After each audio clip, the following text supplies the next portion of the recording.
நான் டெல்லி செல்கிற பொழுது தமிழ்நாட்டுடைய பிரச்சனை என்னென்ன, இந்த முதலமைச்சரை நம்பி பிரயோஜனம் இல்ல. தமிழ்நாட்டு மக்கள் நம்முடைய மக்கள்,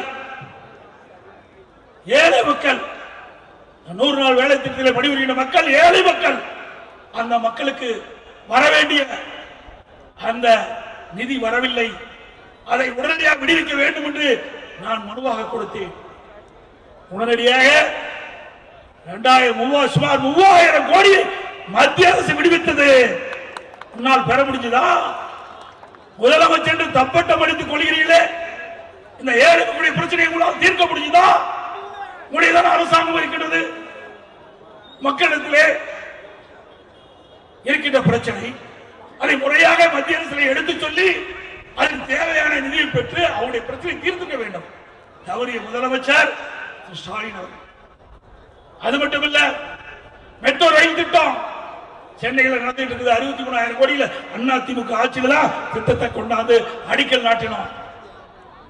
அதற்கு நிதி வரவில்லை என்று சொன்னார். அதையும் சுட்டிக்காட்டினோம். அதற்கும் மத்திய அரசு நிதி விடுவித்தது. ஆக அனைத்து இந்திய அண்ணா திராவிட முன்னேற்ற கட்சி மக்களுடைய பிரச்சனை, தமிழ்நாட்டுடைய பிரச்சனை, அதையெல்லாம் பட்டியலிட்டு மத்திய உள்துறை அமைச்சரிடம் கொடுக்கப்பட்டு அதை நிறைவேற்றப்பட்டது. நான் டெல்லியில விமான நிலையத்தில் பேசினேன். மத்திய உள்துறை அமைச்சரை சந்தித்த பொழுது என்னென்ன பிரச்சனையை சுட்டி காட்டினேன்.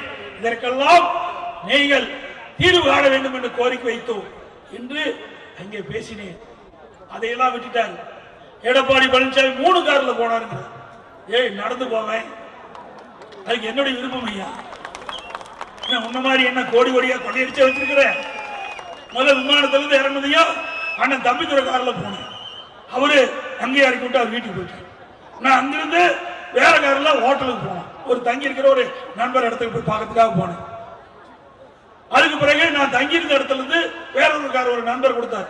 அதுல இருந்து நான் உள்துறை அமைச்சர் பார்க்க போனேன். இதுல என்னையா தவறு இருக்குது? இதுல என்ன கண்டுபிடிச்சிட்டேன் சொல்லுங்க.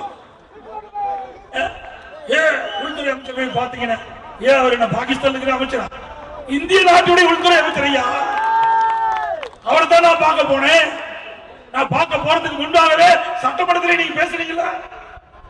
எதிர்கட்சி தலைவர் எடப்பாடி பழனிசாமி அவர்கள் உள்துறை அமைச்சரை சந்திக்கின்ற பொழுது இதெல்லாம் பேச வேண்டும் என்று நீங்க சொன்னீங்களா?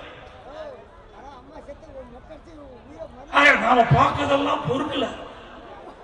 ஏன்னா எப்ப பார்த்தாலும் ஸ்டாலின் பேசுறாரு. நாடாளுமன்றத்தில் 39க்கு 39 வெற்றி பெற்று விட்டோம் என்று. ஏன்னா அத்தனை பேர் பெஞ்ச தேய்ச்சிட்டு இருக்காங்களா நாடாளுமன்றத்தில்? எங்க எம்பி குமரகுரு மட்டும் ஜெயிச்சிருந்தா எங்களுடைய வேட்பாளர் நான் பேசுற பேச்ச நாடாளுமன்றத்தில் பேசியிருப்பார். தமிழ்நாட்டு மக்களுடைய குரல் நாடாளுமன்றத்தில் ஒலித்திருக்கும். ஆனால் சந்தர்ப்ப சூழலின் காரணமாக நான் வெற்றி வாய்ப்பு இழந்தாலும் 2026 சட்டமன்ற தேர்தலில் நிச்சயமாக ஒரு துணையோடு நாங்கள் வெற்றி பெறுவோம்.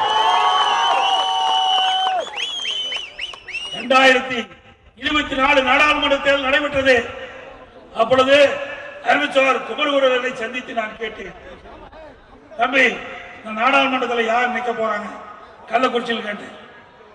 என்னடா வேட்பாளர் நான் தயார் பண்ணிக்கிறேன், அப்படி வேட்பாளர் யாரும் நிற்க முன்வரல, நானே நிற்கிறேன்னு சொன்னார்.